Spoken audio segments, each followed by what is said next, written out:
তার কোনো অংশীদার নাই, তিনি বেনিয়াজ, তিনি কাউকে জন্ম দেন নাই, তাকেও কেউ জন্ম দেয়নি। আকাশ আর জমিনে আল্লাহর সমকক্ষ কেউ নাই, কেউ নাই।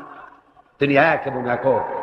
তার একত্ববাদের দাওয়াত দেওয়ার জন্য অসংখ্য পয়গম্বর আল্লাহ পাক এই দুনিয়ায় পাঠিয়েছেন, আর সমস্ত পয়গম্বর দাওয়াত দিয়েছেন কি লা ইলাহা ইল্লাল্লাহু মুহাম্মাদুর রাসূলুল্লাহ।